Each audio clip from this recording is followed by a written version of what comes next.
Hello lovely people, how are you all doing today? I hope you're well, and I should say happy St George's Day. I'm filming this on the 23rd of April, well this bit. Not only happy St George's Day but happy birthday William Shakespeare. William Shakespeare born and died on this day in, I can't remember the year, never mind.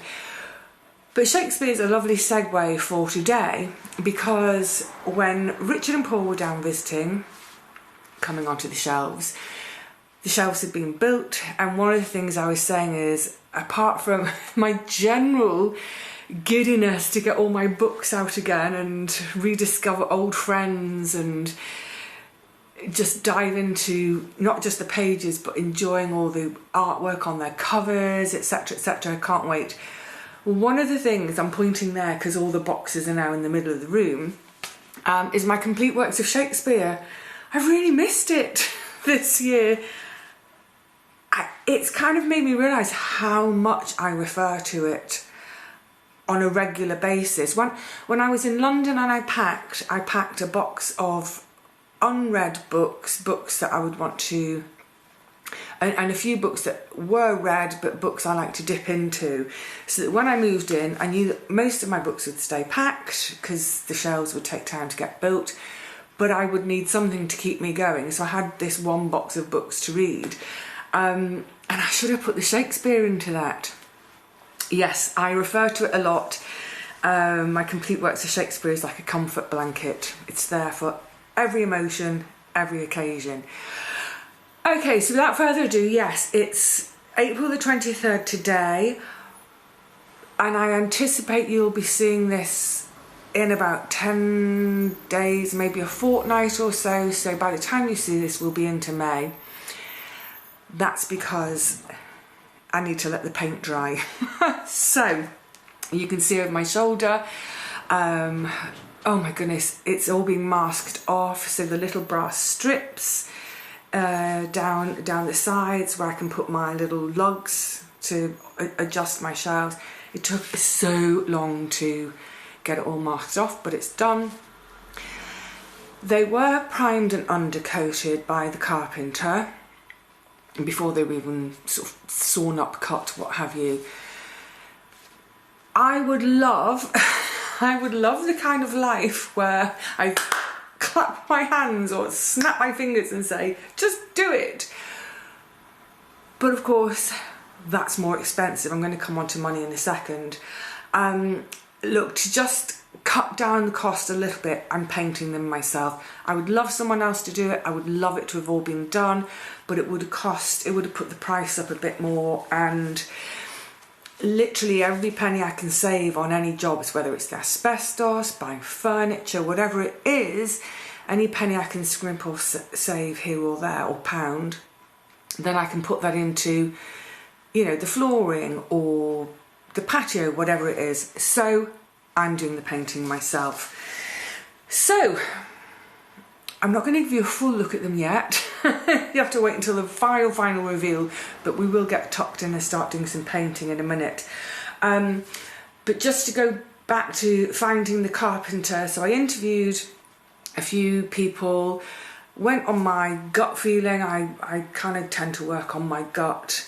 When I decided on the one that I wanted, he came back to do much finer measurements and for us to discuss the design. I knew pretty well what I wanted, and a lot of it is to do with sort of honouring the architecture of the building, echoing certain aspects of the architecture. You'll see when I show them completed. But what I really liked was he was completely up for that, and his attitude was, we can adjust as we go. So I sort of finalised a design with him, but then even when he was doing the build, I sort of said, oh, can I just shift that forward a bit, shift that back a bit? He was great, completely honoured it. But what I really liked was when he came back that second time to do the really fine measuring, I was obviously really excited about it, and in email exchanges, and he said, can I do such and such a day? And I said, yes, come now. you know, he realised how giddy I was about getting my books out again. And I said, you know, to me a home isn't complete without books, and it weirds me out if I go into someone's home and I can't see any books. The first thing I do in someone's home is look at their bookshelves. What are they reading? And then I said to him as he was leaving, and I suddenly thought, he doesn't know you well enough, Vivi. He doesn't know your sense of humour. Because I said, a home without books makes me wonder about the person who lives there. Are they some kind of psycho serial killer? Anyway, he was fine. I think he got my sense of humour.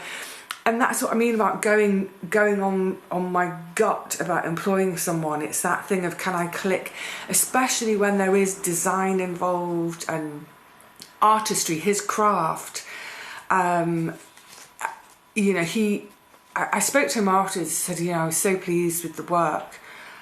And he said, it's not work, I love doing it. Anyway, there we go. Also, every time I made him a mug of tea, all but one of my mugs is a book-themed mug. They've all got book titles on or quotes from books. It's like, yeah, you're in a book person's house. But he got it, he's a book person too, and yeah. So it's really, really special for me to finally have these shelves a year and a little bit after moving in. Now, I know one question that's going to come up is to do with the cost, and so I understand how people might kind of go, So, you know, a couple of weeks ago I'm saying I don't have any money for food, so I'm going to have a week of eating without going to the shops. I don't have money for food. How can you not have money for food, but you can have money for bookshelves? It's very simple. It's two completely separate budgets. So just rattle through this quickly again for anyone who doesn't know, doesn't understand. My income from YouTube, my shop, any bits of sewing I do, etc, etc. That's what I live on. So that's what I pay my bills with, and whatever's left goes, you know, it's for food, clothing, bus fares, whatever, you know, just daily living. So my YouTube income, shop income, that's my income, that's what I live on, and that's it.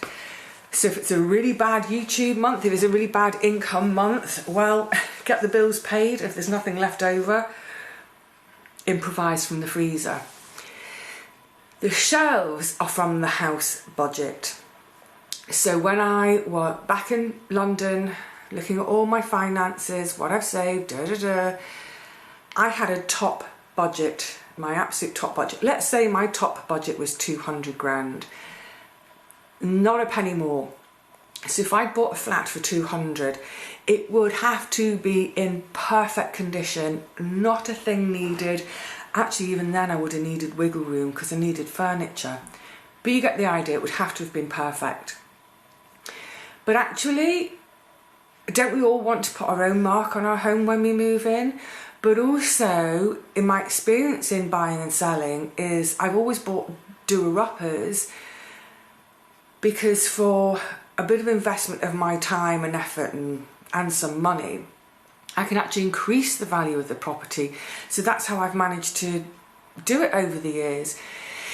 So instead of paying 200 for a flat, pay 150. This isn't my actual figures, it's just round numbers.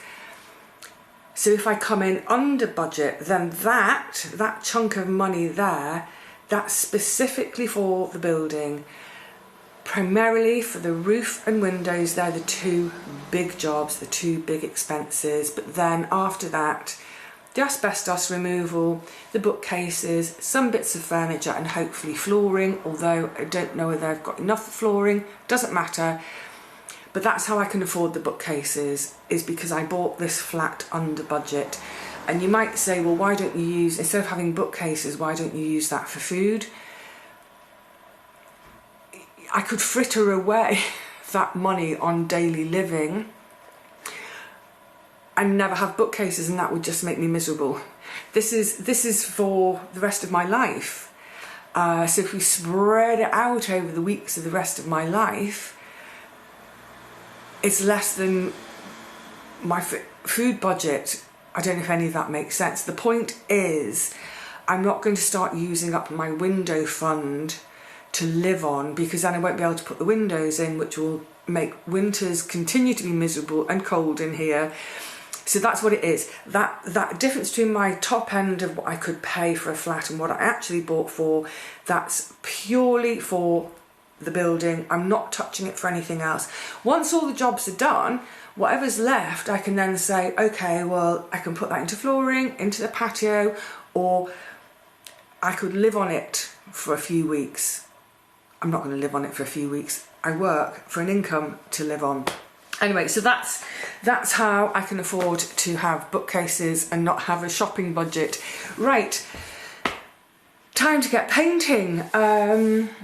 Yeah, I'm going to use an eggshell, so it's a water-based paint. Clean up is easier. Also, it's less harsh in terms of, you know, environmentally. So yeah, I'm excited to get going.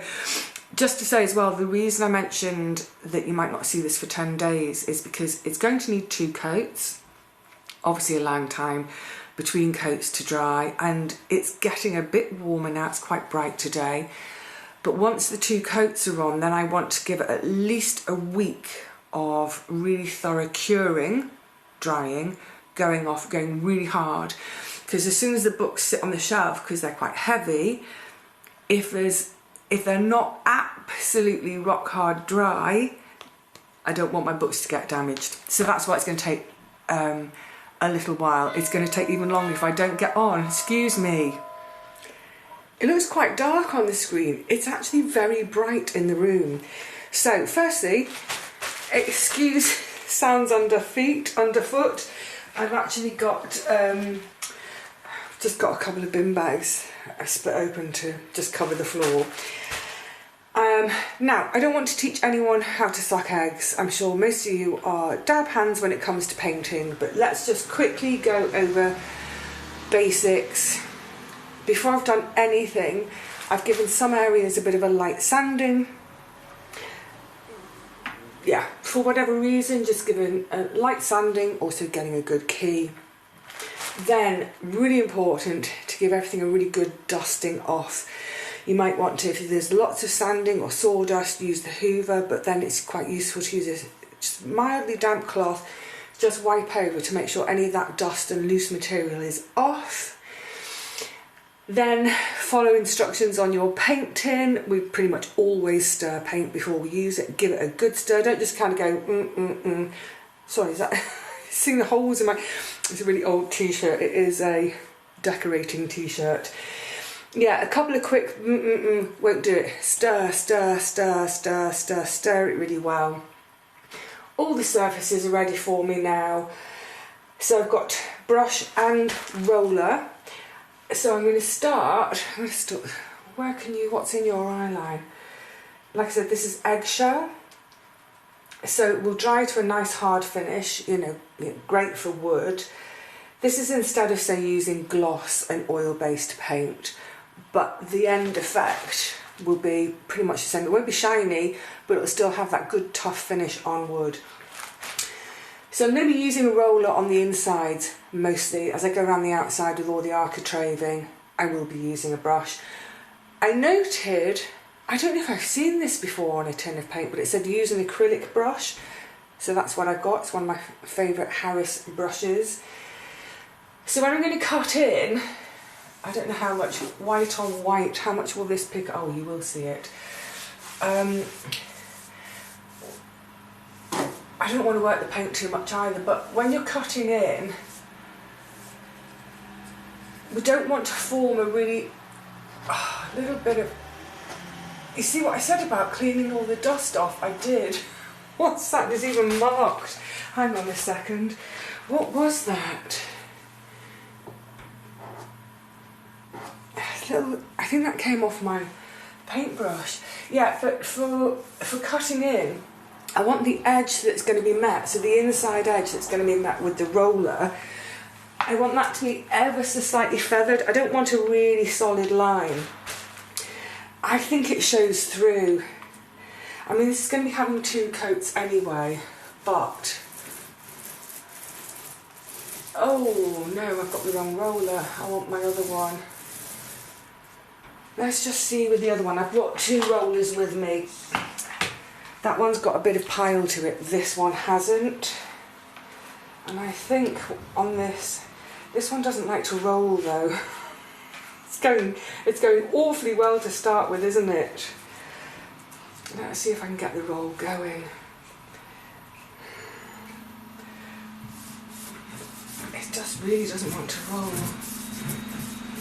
No, I'm going to stick with my one with the pile, with the slight pile. At the moment, it's sort of obvious, but then A, as it dries, and B, as it gets another coat, it won't be quite so. So that's what I'm going to do all day. So 1 coat today, another coat tomorrow, and because I'm doing another coat pretty much straight away tomorrow, well, within 24 hours, all my bits that are left, I'll put the roller in here as well and the paintbrush. I'm going to slide this into a bin liner, squash air out of it, tie it up here, and that will keep it all moist, no skin on the paint, to just start again tomorrow rather than wash. Oh, it's recycling day, rather than washing it all out and starting again tomorrow, and also possibly not having noisy, isn't it?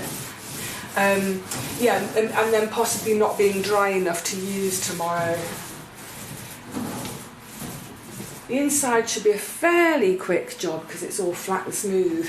It's all the architraves that's going to be fiddly and take a while. So I better shut up and get on with it, hadn't I? Catch you later when it's all done. I wish I could wave a magic wand. Second coat today. Insides are done. It looks really dark on the screen, I realise. That's because, oh, stretchy. It's a very bright day. We've been having some lovely warm, bright days, which is, actually it's kind of great for painting white. Yeah, and also, sorry, I'm just, oh, fiddle-dee. But also the warmth means it's dried quite quickly. So the other one is now finished completely. So the next stage will be, I don't think I can talk and paint. Not when I just do this because it's slightly fiddly at the corners. Yeah, this will all be left to dry a goodly time. And in the meantime, while it's drying, backwards, I'll be getting the books out and just arranging them in their sort of subject groups. Hang on, brilliant, I stuck that around. Yeah, arranging them in their subject groups, but also to a degree their size. So for example, you know, I'll have all my art books together, but I'll be looking for, see, it's so bright up there, you know, I'll have my large art books and then getting smaller in order that I can really make the most of the shelves. I pack them in as much as I can. What was great, I don't think I mentioned it the other day, the carpenter has made for each, so there's 2 bookcases, and if we think each bookcase has got 2 bays in it, so they've got 4 bays in total. He's made a spare shelf for each bay. So if I can really cram them in, then I can use those extra 4 shelves. I wasn't going to paint them, the 4 spare ones. I thought, I'm just going to leave them wrapped up. And I thought, no, get them painted now, all the painting done. If I don't use the spares now, they can be put away safely, and then at a future time, they may come into use. Right, this facing side, I did that last night, just to get rid of the bit of paint that was in my tray. The insides are done, top cornice is done, now all the fronts, and what you haven't seen yet is at the bottom of this one There's a cabinet. It's partly to hide all my electrical gubbins and also partly as a bit of extra storage. Time to go down there and do the doors fiddly fiddly. Getting there.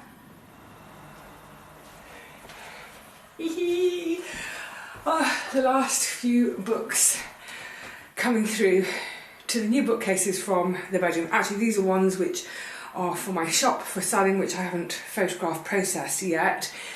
But that means, I'm going to show you now, my bookcases are finished. Let me put these down a second. They're finished, they're painted, they've dried, they've cured, and I've unpacked my books. And it made me so happy, box after box of seeing old friends again. So let me show you, I'm going to give you a long shot and then a slightly closer look. Oh, and just to say as well, a few of the bits and bobs, amongst the bits and bobs I found, I've got to say, these shelves are so grown up. These are the most grown up shelves, bookcases I've ever had, because they're fully adjustable. They're so grown up and with all their finishing. So rather than just sort of straight planks of wood, there's more to them. Amongst the bits and bobs I found were my bookmarks. Oh my goodness. So obviously when I packed up in London, I mentioned I packed that one box of books which were my TBRs, to be read, and I had a book on the go, so that had my bookmark in. But that bookmark in the last year, it disintegrated, it completely fell apart. So yay, I've got my old bookmarks back, which includes a pound note, what is this, 10,000 rubles and 5,000 drachma and some other bits and bobs, so that's lovely to see. And this little lovely, this came from Alison. Put the bookmarks on the sofa, they'll be safe. This came from Alison, who lives just down the coast from me on Portland. Do you remember I went there with my cousin and his wife? The lighthouse, crashing waves, howling wind that day. Lovely part of the world. So she sent me this, a Dorset Christmas for Christmas 2023, and I was particularly happy to receive it because it was the first Christmas since my sister had died, so I knew I wasn't going to get any presents from her, and I loved her presents, I loved giving her presents. My mum had also decided that year she didn't want to do gifting anymore, so I thought, I'm going to have nothing on Christmas Day. And I had this. So I read a little bit that Christmas, and then I was going to start into it Christmas 24, but by then I knew I was moving here, so I thought I'll save it till I'm in Dorset. So by the time it came to Christmas 2025, it was still packed. So Christmas 2026, I can read my Dorset Christmas. Anyway, enough of that. You want to see the shelves done, don't you? Pop that on the sofa too. Come on, I'll give you a nosy. Well, bear in mind, it's fantastically bright day, so the blinds are down, well, as far as they can go because of the plants. So the lighting is going to be a bit of an issue. I'll give you a long shot either way. Also bear in mind I haven't brought the furniture back in, so I've got a chair for there and a chair for here, but that's the two of them. Woohoo! So you see that one's got a cabinet at the bottom. I'll explain that in a second. I was going to originally have them completely symmetrical, so a cabinet on here as well, but the plumbing for the radiator was too close, so I thought, well, you know what, I don't mind some asymmetry. And because the shelving is completely adjustable, you can see how different books need different heights. That's a little lamp. It won't show up in this light. It's not really for reading, but it's just for a little bit of a warm glow, because I will have my chair here. So this is great. So for all my art books, I've got plenty of space, regular sort of hardback size, more art books. And this book, this is beautiful. I'll get this out and show you one day. Dressmaking. It's from the 1930s, well, late 20s, early 30s. Oh, I'll show you another day. But it's got original patterns and absolute gorgeousness in there. I've never had a bookcase big enough to take it, so I'm really, really happy because it's a very, very special book. Yeah, and they go, on they go, on they go, on they go. And a few on their side at the top because they didn't have quite enough space. But just to point out a couple of the details. So what I loved about the Carpenter is I had a design idea in my head. I scratched it a little bit onto paper, then he came up with, he then drew it up, and then we met again and I altered it slightly, but I wanted the cornicing at the top. It sort of echoes the cornicing at the ceiling, but it's a little bit smaller than the ceiling, so as we come down in height, so it's about halfway between the size of the ceiling cornice and then the picture rail. The fluting, there's just a little bit of fluting that helps to echo the architecture. So you see where I've got this lovely bit featuring the plasterwork. Things like I wanted the top of the cabinet, that's purposely, it's on level with the windowsill. So it just keeps everything, it's a nice eye line, it's nice on the eyes. And then the skirting, actually I'll show you on this side, it's easier. You see the original skirting, it's really deep. And if I'd carried on around the front with skirting that deep, I would have had no cupboard and I'd have lost my bottom shelf. So what we've gone for is a smaller skirting, but with a very, very similar profile to the original. So just keeping it with sort of acknowledging this late Victorian, early Edwardian architecture of the building.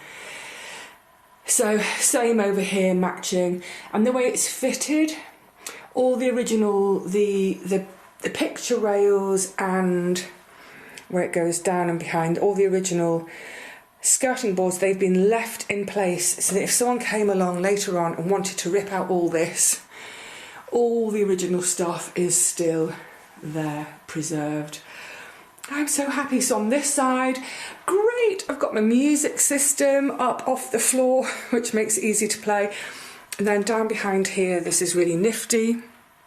I've got one of these cable holes. So that's sticking up there, that's the cable for my computer, so I can just pull it out.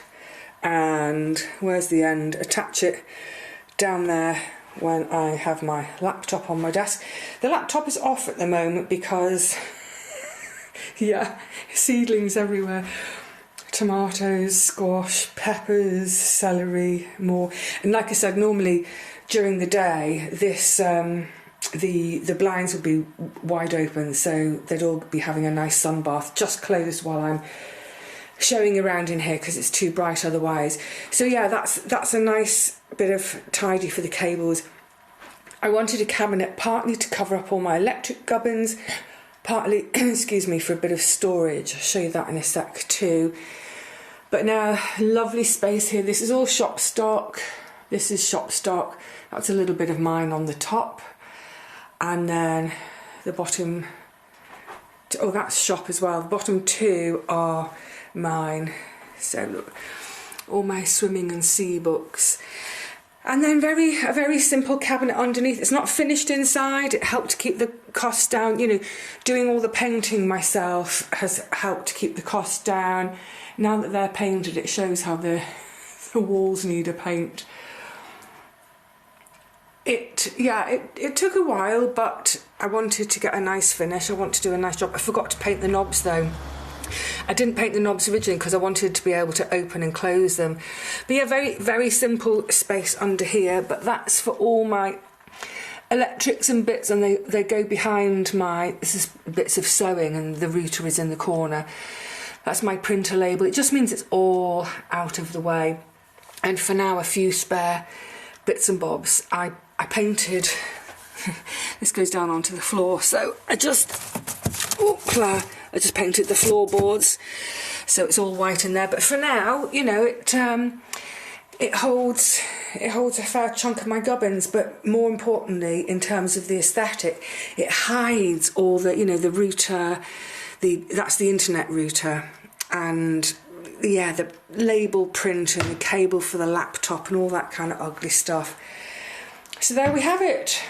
I'm going to go and get the furniture back now. I can't move far enough back to get them both into shot. I have to come right into the doorway. I think that was well worth it. I'm delighted with the job. I was going to say I'm so glad that job's done. I'm delighted with the job itself. I think I found a really good carpenter who worked with me in terms of the design and just completely got what I wanted.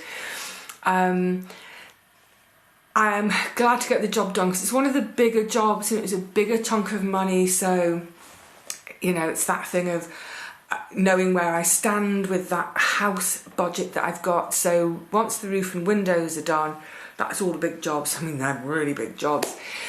So I'm glad to get it done so I know where I stand with that. But more than anything, I'm so happy to be able to sit here and just see all my beautiful books again, because books, it's not just about what's between the pages. Every single book is a little work of art, and many of them have been in my life for many, many years. They are, like I said, they're like old friends. Some of them need to start being sold soon. I'm going to start selling. I think my mountaineering ones are the ones I'm going to first start selling. But yeah, that's beside the point. The point is, it makes the room feel complete. A home isn't complete without books, but this room really, really needed it. And I think just in terms of the scale of them, they look like they were always meant to be here. I think we got the scale absolutely spot on. I'm chuffed. I'm absolutely chuffed. Right, you all need to go away so I can just sit here and look at them, or maybe sidle up and take a book off the shelf and have a little reread because they just haven't, anyway, you know, I'm about to waffle, I'm giddy about it. That's it. I will see you all again really soon. I've no idea for what, no idea whatsoever. At the moment, I've just too many things going on, but I will see you soon for whatever. So I hope you can join me then. Until then, please look after yourselves and happy arranging your bookshelves if you have also recently moved or moved a year ago. If you're also at that stage of being able to get your books out of boxes and up onto the shelves, it's such a special moment. Until the next one, lovelies, cheerio.